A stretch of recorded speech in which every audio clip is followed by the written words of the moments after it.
गर्नको लागि विनम्र अनुरोध गर्दछु. Ladies and gentlemen, the Right Honorable Prime Minister, Mr. Sher Bahadur Deuba, will be making his address to this convergence now.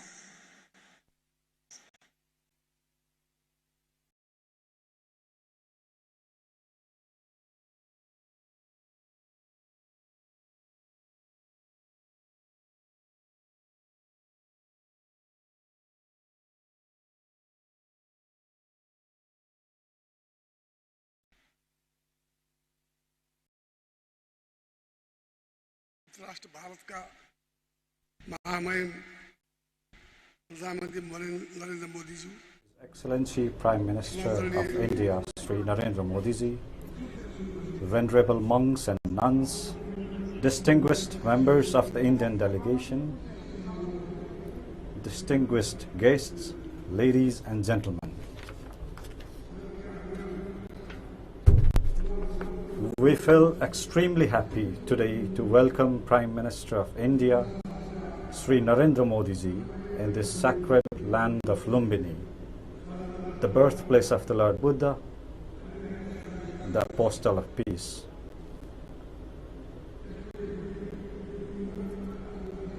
We are delighted to have the presence of Sri Modi ji at this special ceremony in this sacred land of Lumbini.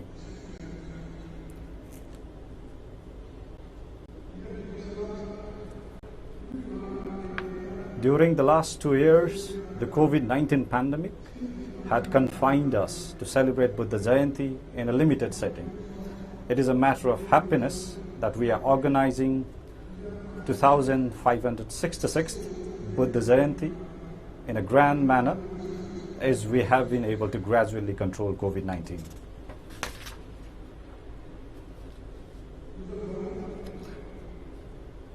As we all know, Buddhism is a source of love, compassion, non-violence, and world peace.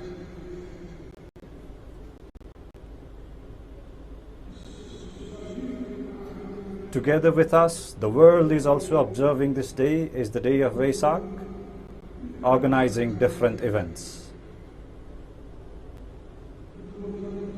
May this day of birth, enlightenment, and Mahaparinirvan of Lord Buddha inspire the entire humanity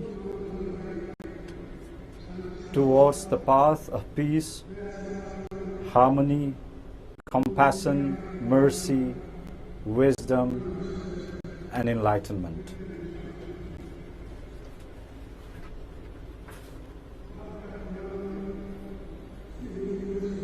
I believe that Sri Modi ji's visit will contribute for giving worldwide visibility to Lumbini, the birthplace of the Lord Buddha.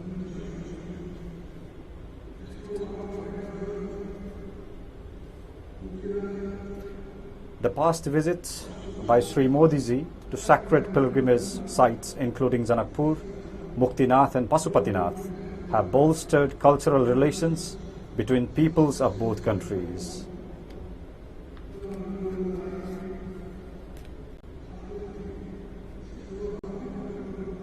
It has also helped in an increased flow of Indian tourists in those areas. For this, I express my gratitude to Prime Minister Modi ji. I'm confident that this visit will further strengthen social, religious, cultural and civilizational connections that our two countries and peoples share since historic times. Ladies and gentlemen,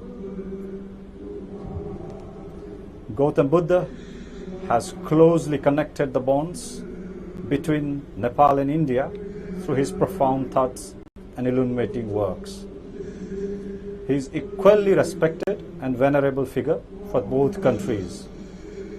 His invaluable teachings and messages have impacted the lives as well as philosophies of people of the both countries.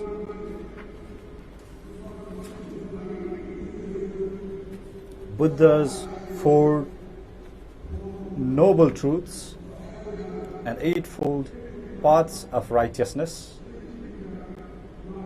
are meant to free humans from sufferings, and they stand as timeless inspiration for humanity across the generations.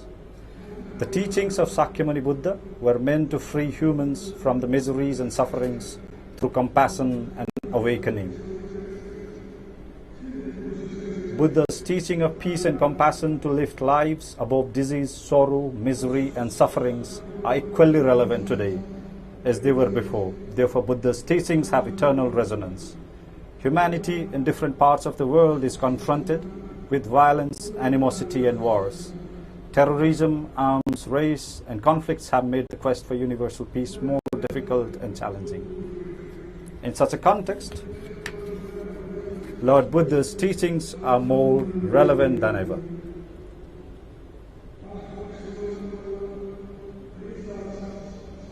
For a world defined by mutual respect, compassion, non-violence, harmony, and peace, Buddha's messages are highly relevant today. Ladies and gentlemen, Nepal's outlook towards world peace is based on the precepts and thoughts of Gautam Buddha. Buddha's teachings inspire us towards embracing the virtues of self-introspection, respect for others, and righteously responding to the changing circumstances for the well-being of everyone in the society. Nepal's socio-cultural advancement is characterized by the notion of harmony, peace, and tranquility. We attach great importance to inclusive democracy, equality, and non-discrimination in the pursuit of our national development agenda. As the birthplace of Lord Buddha, Lumbini is committed to keep the eternal light of Buddha's teachings bright. Our aim is to develop Lumbini as a heritage of entire humanity and as a center of inspiration for world peace.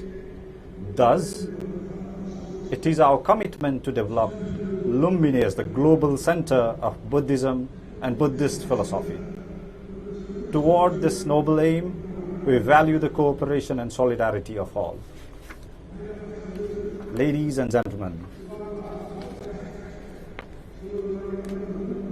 Modi ji and I had fruitful discussions today on the ways and means to further advancing historical relations between Nepal and India.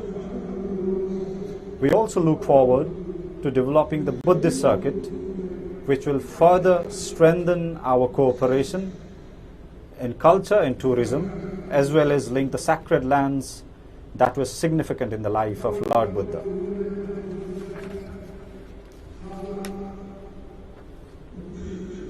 Such circuit linking Lumbini in Nepal with Bodh Gaya, Sarnath, and Kusinagar in India has immense potentials for promoting cultural tourism between the two countries. This will inspire the Buddhists of entire world to visit the important places in Nepal and India which are connected with the life of Lord Buddha.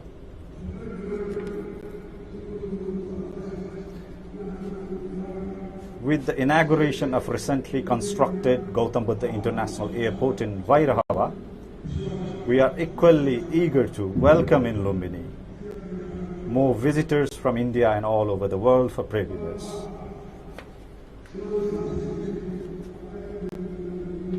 Nepal and India are closely linked by cultural and spiritual values.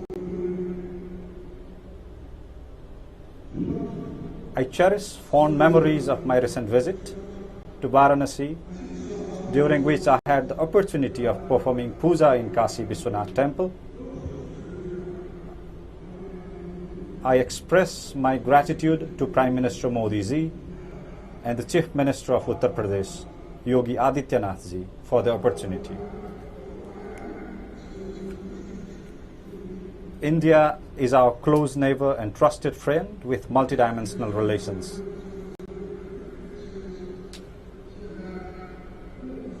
India has generously and kindly provided us significant assistance at the difficult times, particularly when the COVID-19 pandemic disrupted lives and livelihoods.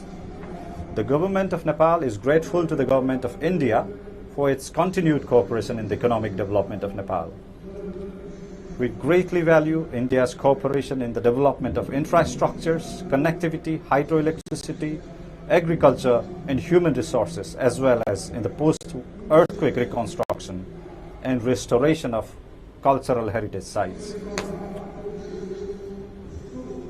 As this year marks the 75th year of the formalization of diplomatic relations between Nepal and India, we look forward to further strengthening of our relations based on mutual understanding and respect.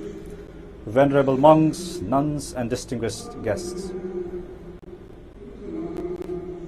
I would like to underscore that divine footprints of Lord Buddha will continue to guide our pursuit for peace and harmony, compassion and enlightenment in our countries, in our region,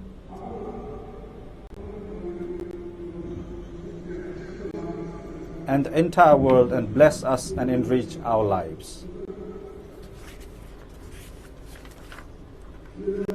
To conclude, I once again extend my best wishes on the occasion of 2566th Buddha Jayanti to all Buddhists in Nepal, India, and world. May all be blessed. Thank you. Jai Nepal.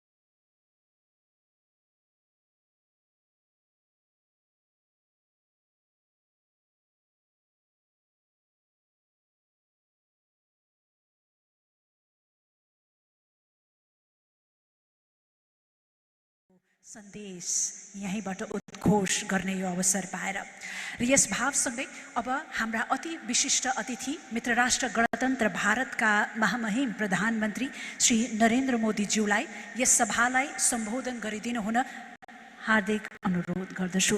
May I humbly request His Excellency the Prime Minister of India to extend his special address to this August convergence.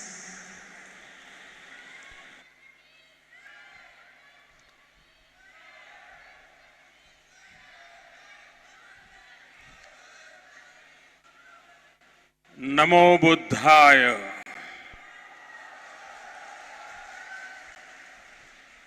Nepal के प्रधानमंत्री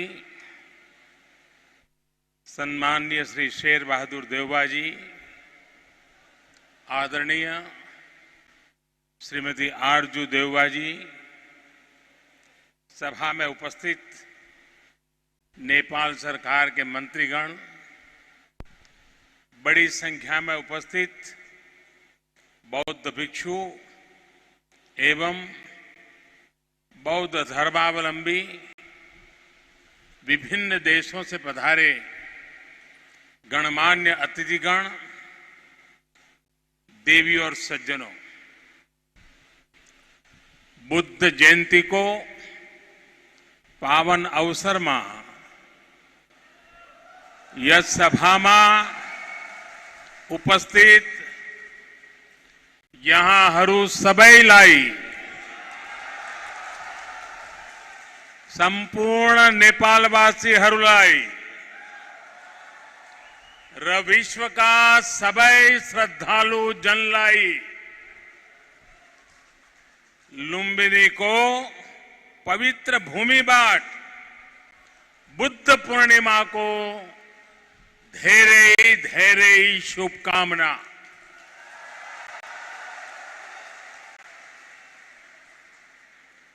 मुझे पहले भी वैशाख पूर्णिमा के दिन भगवान बुद्ध से जुड़े दिव्य स्थलों पर उनसे जुड़े आयोजनों में जाने का अवसर मिलता रहा है और आज भारत के मित्र नेपाल में भगवान बुद्ध की पवित्र जन्मस्थली लुम्बिनी आने का ये सौभाग्य मिला है। कुछ देर पहले माया देवी मंदिर में दर्शन का जो अवसर मुझे मिला वो भी मेरे लिए अविस्मरणीय है। वो जगह जहां स्वयं भगवान बुद्ध ने जन्म लिया हो, वहां की ऊर्जा, वहां की चेतना, ये अलग ही एहसास है।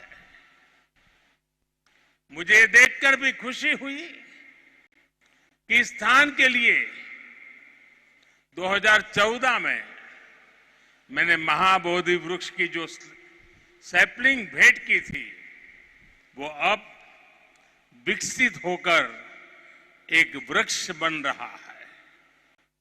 साथियों, चाहे पशुपतिनाथ जी हो, मुक्तिनाथ जी हो, चाहे जनकपुर धाम हो या फिर लुम्बिनी में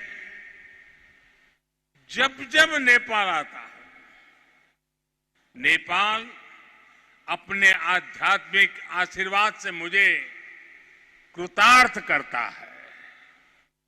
साथियों, जनकपुर में मैंने कहा था कि नेपाल के बिना हमारे राम भी अधूरे हैं।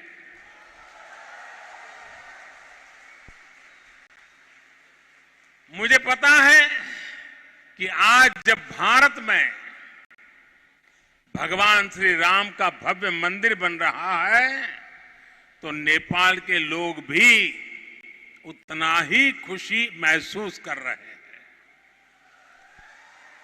साथियों, नेपाल यानी दुनिया के सबसे ऊंचे पर्वत सागर माथा का देश। नेपाल यानी दुनिया के अनेक पवित्र तीर्थों, मंदिरों और मठों का देश। नेपाल यानी दुनिया की प्राचीन सभ्यता, संस्कृति को सहेज कर रखने वाला देश। नेपाल आउँदा मलाई कुनै राजनीतिक भ्रमण भन्दा अलग औटा छुट्टै आध्यात्मिक अनुभूति हुन्छ। भारत और भारत के लोगों ने हजारों सालों से नेपाल को इसी दृष्टि और आस्था के साथ देखा है। मुझे विश्वास है अभी कुछ समय पहले जब शेर बहादुर देवबा जी, श्रीमती आरजू देवबा जी भारत गए थे और जैसा अभी देवबा जी ने वर्णन किया बनारस का, काशी विश्वनाथ धाम की यात्रा की थी, तो उन्हें भी ऐसी ही अनुभूति भारत के लिए भी होना बहुत स्वाभाविक है।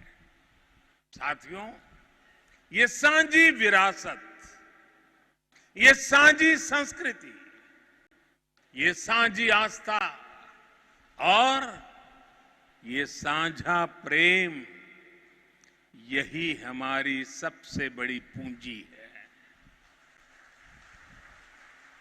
और ये पूंजी जितनी समृद्ध होगी, हम उतने ही प्रभावी ढंग से साथ मिलकर दुनिया तक भगवान बुद्ध का संदेश पहुंचा सकते हैं, दुनिया को दिशा दे सकते हैं। आज जिस तरह की वैश्विक परिस्थितियां बन रही हैं, उसमें भारत और नेपाल की निरंतर मजबूती होती मित्रता, हमारी घनिष्ठता संपूर्ण मानवता के हित का काम करेगी। और इसमें भगवान बुद्ध के प्रति हम दोनों ही देशों की आस्था, उनके प्रति असीम श्रद्धा हमें एक सूत्र में जोड़ती है, एक परिवार का सदस्य बनाती है। भाइयों और बहनों, बुद्ध मानवता के सामूहिक बोध का अवतरण है। बुद्ध बोध भी है और बुद्ध शोध भी है, बुद्ध विचार भी है और बुद्ध संस्कार भी है। बुद्ध इसलिए विशेष है कि उन्होंने केवल उपदेश नहीं दिए, बल्कि उन्होंने मानवता को ज्ञान की अनुभूति करवाई। उन्होंने महान वैभवशाली राज्य और चरम सुख सुविधाओं को त्यागने का साहस किया। निश्चित रूप से उनका जन्म किसी साधारण बालक के रूप में नहीं हुआ था, लेकिन उन्होंने हमें यह एहसास करवाया कि प्राप्ति से भी ज्यादा महत्व त्याग का होता है। त्याग से ही प्राप्ति पूर्ण होती है। इसलिए वो जंगलों में विचरे, उन्होंने तप किया, शोध किया। उस आत्म शोध के बाद जब वो ज्ञान के शिखर तक पहुंचे, तो भी उन्होंने किसी चमत्कार से लोगों को का कल्याण करने का दावा कभी नहीं किया, बल्कि भगवान बुद्ध ने हमें वो रास्ता बताया जो उन्होंने खुद जिया था। उन्होंने हमें मंत्र दिया था, अप्पदीपो भव भिक्खवे, अप्पदीपो भव भिक्खवे, परीक्ष भिक्षवो, ग्राह्यम मद बचो न तू गौरवाद। अर्थात अपना दीपक स्वयं बनो, मेरे वचनों को भी मेरे प्रति आदर के कारण ग्रहण मत करो, बल्कि उनका परीक्षण करके उन्हें आत्मसात करो। साथियों, भगवान बुद्ध से जुड़ा एक और विषय है जिसका मैं आज जरूर जिक्र करना चाहता हूं। वैशाख पूर्णिमा का दिन लुम्बिनी में सिद्धार्थ के रूप में बुद्ध का जन्म हुआ। इसी दिन बोध गया में वो बोध प्राप्त करके भगवान बुद्ध बने और इसी दिन कुशीनगर में उनका महापरिनिर्वाण हुआ। एक ही तिथि, एक ही वैशाख पूर्णिमा पर भगवान बुद्ध की जीवन यात्रा के ये पड़ाव केवल संयोग मात्र नहीं था, इसमें बुद्धत्व का वो दार्शनिक संदेश भी है जिसमें जीवन, ज्ञान और निर्वाण तीनों एक साथ है, तीनों एक साथ जुड़े हैं। यही मानवीय जीवन की पूर्णता है और संभवतः इसीलिए भगवान बुद्ध ने पूर्णिमा की इस पवित्र तिथि को चुना होगा। जब हम मानवीय जीवन को इस पूर्णता में देखने लगते हैं तो विभाजन और भेदभाव के लिए कोई जगह नहीं बचती। तब हम खुद ही वसुधैव कुटुंबकम की उस भावना को जीने लगते हैं जो सर्वे भवन्तु सुखिनः से लेकर भवतु सब्ब मंगलम, भवतु सब्ब मंगलम के बुद्ध उपदेश तक झलकती है। इसलिए भौगोलिक सीमाओं से ऊपर उठकर बुद्ध हर किसी के हैं, हर किसी के लिए हैं।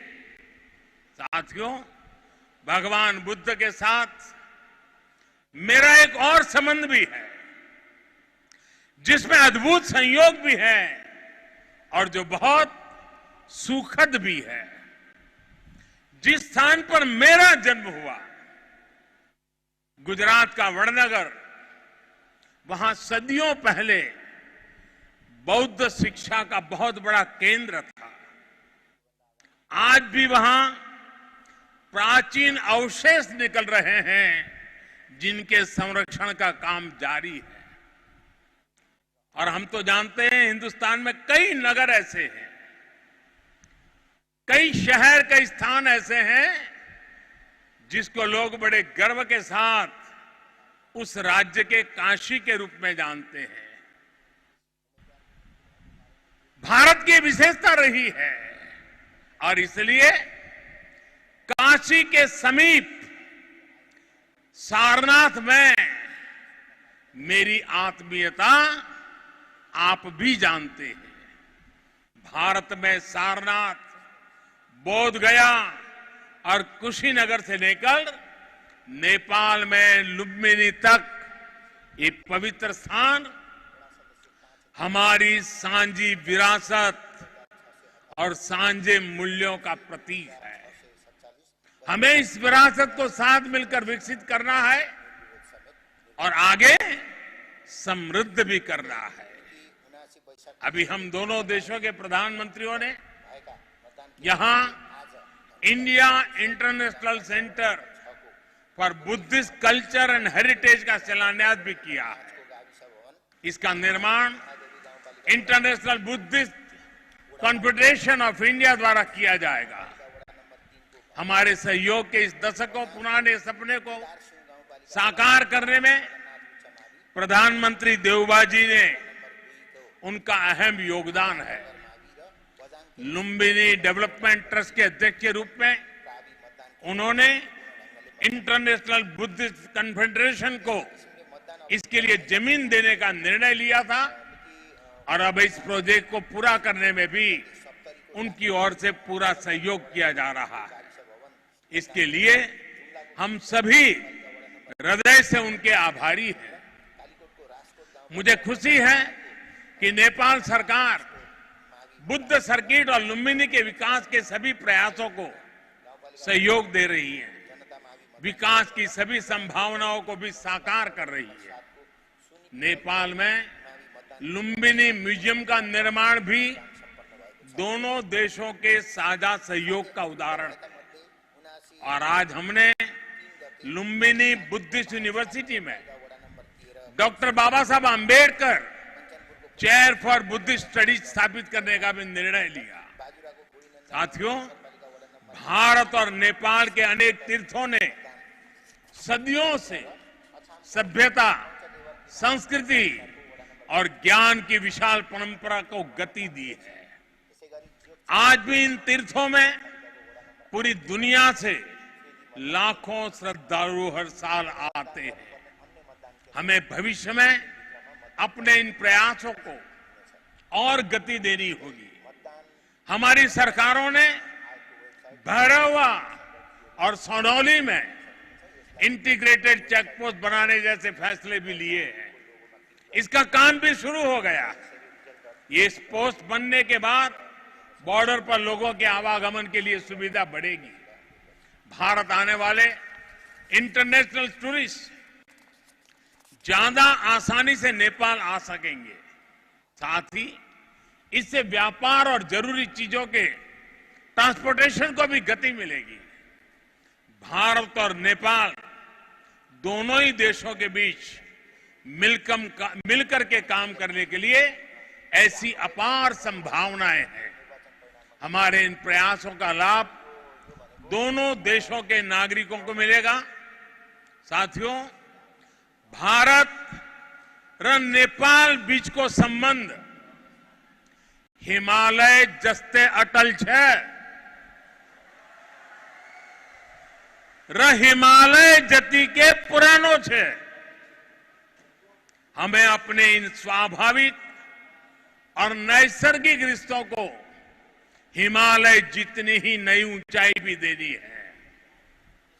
खान पान, गीत संगीत, पर्व त्योहार और रीति रिवाजों से लेकर पारिवारिक संबंधों तक जिन रिश्तों को हमने हजारों सालों तक जिया है, हम उन्हें साइंस, टेक्नोलॉजी और इंफ्रास्ट्रक्चर जैसे नए क्षेत्रों से भी जोड़ना है। मुझे संतोष है कि इस दिशा में भारत नेपाल के साथ कंधे से कंधा मिलाकर काम कर रहा है। Lumbini Buddhist university, Kathmandu university और त्रिभुवन यूनिवर्सिटी में भारत का सहयोग और प्रयास इसके बड़े उदाहरण हैं। मैं इस क्षेत्र में अपने आपसी सहयोग के विस्तार के लिए और भी कई बड़ी संभावनाएं देखता हूं। हम इन संभावनाओं को और भारत नेपाल के सपनों को साथ मिलकर साकार करेंगे। हमारे सक्षम युवा सफलता के शिखर पर बढ़ते हुए पूरी दुनिया में बुद्ध की शिक्षाओं के संदेशवाहक बनेंगे। साथियों, भगवान बुद्ध का कथन है, सुप्प बुद्धम प्रभज्जन्ति सदा गौतम सावका एसम दिवाचरत्तो च भावनाए रतो मनो। अर्थात जो हमेशा मैत्री भावना में, सद्भावना में लगे रहते हैं, गौतम के वे अनुयायी हमेशा जागृत रहते हैं। यानी वही बुद्ध के वास्तविक अनुयायी हैं। इसी भाव को लेकर आज हमें पूरी मानवता के लिए काम करना है। इसी भाव को लेकर हमें संसार में मैत्री भाव को मजबूत करना है। भारत र नेपाल बीच को मित्रता ले यस मानवीय संकल्प लाई पूरा गर्न यसै गरी मिलेर काम गरी हने कुरामा मलाई पूर्ण विश्वास है। इसी भावना के साथ आप सभी को एक बार फिर से वैशाख पूर्णिमा की अनेक अनेक शुभकामनाएं। नमो बुद्धाय, नमो बुद्धाय, नमो बुद्धाय। धेरै धेरै धन्यवाद ज्ञापन गर्न चाहन्छु महामहिम श्री नरेन्द्र मोदीज्यूमा, उहाँको यो ऐतिहासिक र गरिमामय उपस्थिति अनि उहाँका अमूल्य र सद्भावपूर्ण भावहरूको लागि। आदरणीय महानुभावहरू, बदलिँदो विश्वको यो वर्तमान वस्तुस्थितिमा बुद्ध भूमि लुम्बिनीबाट नेपाल भारतको यो मित्रता, एकबद्धता, विश्व शान्तिको सन्देश, बुद्ध सोच, बुद्ध आचरणको उद्घोषले मानव कल्याणका सन्देश, विश्व शान्तिको सन्देश प्रभावकारी रूपमा फैलाउने छ भन्ने हामीले विश्वास लिएका छौं। र यस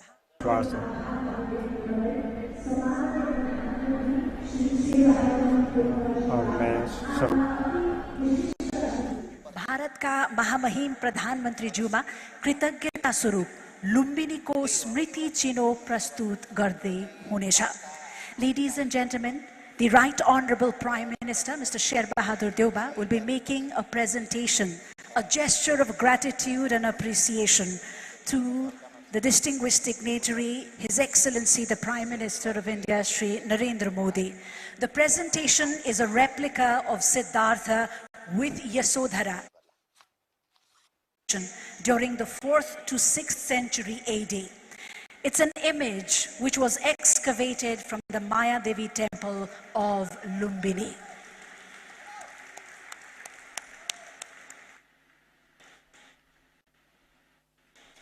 बुद्धले दिएका आर्य अष्टाङ्गिक मार्ग र पञ्चशीलको उपदेशका तत्त्व ग्रहण गरी हामी आत्मसात गर्दै उनका पञ्चशीलको उपदेशका तत्त्वहरूलाई ग्रहण गरी आत्मसात गर्दै मार्ग प्रशस्त गर्दै मानव कल्याणको पथ प्रदर्शन गर्न सकिन्छ भन्ने यस भावको संयुक्त रूपमा उद्घोष गर्ने सुअवसर 2566औं बुद्ध जयन्तीको अवसरमा हामीलाई मिलेको छ। सम्माननीय प्रधानमन्त्रीज्यूमा पनि धन्यवाद ज्ञापन गर्न चाहन्छौँ र यससँगै हामी कार्यक्रमको अन्त्यमा आइपुगेका छौँ। आज विशिष्ट अतिथिज्यूहरूको यो गरिमामय उपस्थितिले लुम्बिनीलाई मात्र होइन समस्त भारत नेपालका सम्पूर्ण देशवासीहरूको लागि र विश्वभरि शान्ति सन्देश र बुद्धत्वको यो सन्देश उद्घोष भएको छ लुम्बिनी बुद्ध भूमिबाट र यसै कृतज्ञता ज्ञापन गरिदिनु हुनुको लागि र यस 2566औं बुद्ध जयन्तीको यस मूल समारोहको औपचारिक विसर्जन गरिदिनु हुनुको लागि म अनुरोध गर्न चाहन्छु यस सभाका सभाध्यक्ष माननीय संस्कृति पर्यटन तथा नागरिक उड्डयन मन्त्री Shri Prem Bahadur आलेज्यूलाई।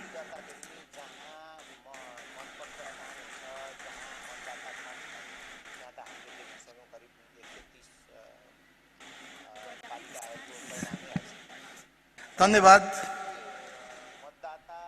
Right honourable prime minister of Nepal mister Sher Bahadur Deuba, right honourable prime minister of India Shri Narendra Damodar Das Modi ji, respected first lady doctor Arzu Rana Deuba,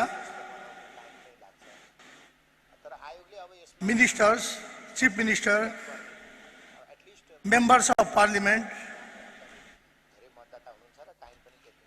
chief minister of Lumbini province, venerable chief abbots, monks and nuns, His Excellency Mr. Ajit Doval, chief security advisor government of India, His Excellency Mr. Binay Mohan Quatra, the Foreign Secretary of India, Excellencies and high-level delegates, government officials, business organizations, esteemed Buddhist scholars, media person, ladies and gentlemen. I am delighted to welcome all distinguished guests to celebrate the 2566 Buddha anniversary and Vaisakh Day 2079. Sakya Muni Buddha was born on Vaisakh Shukla Purnima of 623 BC in Lumbini. The Buddha got enlightenment in Buddha Gaya and passed away in Kushinagar, respectively, on the same day of Vaisakh Shukla Purnima. Vaisakh Day, therefore, is the auspicious day of Tri-Sun Yoga, the threefold blessed day. The government of Nepal and Nepali people are highly honored to have the opportunity of welcoming Right Honorable Prime Minister of India, Shri Narendra Modi ji in Nepal, to have the opportunity to celebrate 2566 Buddha Jayanti in Lumbini with His Excellency Modi ji is one of the rarest chances in the history of Lumbini Development Trust, for which the trust and people of Lumbini are indebted forever. Multicultural Nepal is the holy birthplace of Sakya Muni Buddha and the land of great Himalayas, including Mount Everest, the highest peak in the world. Lumbini embraces a huge potential of spiritual faith and peace value, as the Buddha himself designated it as the foremost pilgrimage site. In addition to Sakya Muni Buddha, two early Buddhas, namely Krakuchanda and Kanak Muni Buddha, were also born in Kapilvastu district of Nepal. Hence, greater Lumbini area is the land of the Buddhas. Lumbini Development Trust has put its top priority to implement the Lumbini Master Plan. The Trust has currently completed 83% of the Master Plan.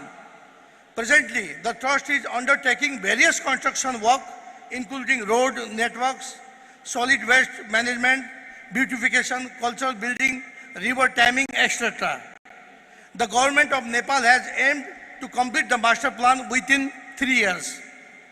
The Trust is also seriously working to nominate Tilaura Court as a World Heritage Site, and the process is in final stage.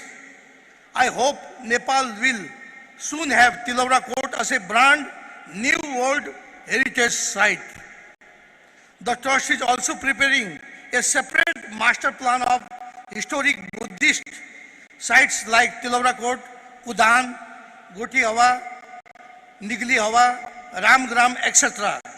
The Trust, in collaboration with Department of Archaeology and other national and international agencies, including UNESCO, will conduct archaeological excavation to identify Devdaha, the ancient Kolya kingdom. Our next door neighboring country, India, houses dozens of Buddhist heritage sites, including Bodh Gaya, where Tathagata got perfect enlightenment, Saranath, where the Buddha taught his doctrine of eternal peace and compassion for the first time, and Kushinagar, where he passed away. Nepal and India share many Buddhist as well as Hindu heritages together. Thus, neighboring countries are culturally so connected that our people-to-people relation is very deep and strong, based on common civilization and cultural values.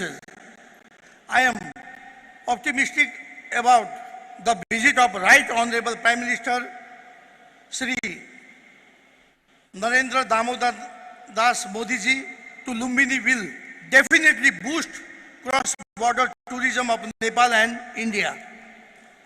Gracious presence of Sri Modi ji in Buddha Jayanti is also his kind gesture toward global peace and fraternity. Today, after 74 years, Nepal has finally been able to construct and inaugurate its second international airport this morning by the Right Honorable Prime Minister Sher Bahadur Deuba. The Gautam Buddha International Airport has started commercial flight from today. While celebrating this special occasion in the aviation history of Nepal, as a Minister of Culture, Tourism and Civil Aviation, I feel privileged to welcome Right Honorable Prime Minister Sri Narendra Damodar Das Modi ji in the birthplace of the Lord Buddha. Gracious presence of thousands of monastics, lay Buddhists, local communities and stakeholders, including chief guest, special guest of honor at this venue, signifies the grand success of 2566 Buddha Jayanti celebration. I would like to extend my most sincere gratitude to all for your kind endeavor of being present and making the events a grand success. I would also like to thank different institutions for their support, government officials, security personnel, media representatives, different stakeholders and local communities are worth of thankfulness for their contribution.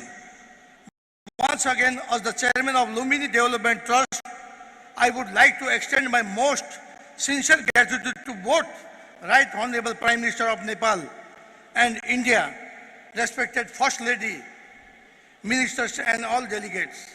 At last, I want to say, may peace prevail on the earth with the blessing of the triple gems.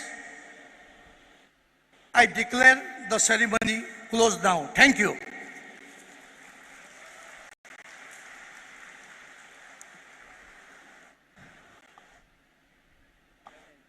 अब हाम्रा अति विशिष्ट अतिथिज्यूहरू yes सभास्थलबाट प्रस्थान गर्नुहुनेछ. Ladies and gentlemen, may I announce the departure of our distinguished dignitaries. We request all of you to be kindly seated until the departure of our distinguished dignitaries from the program venue.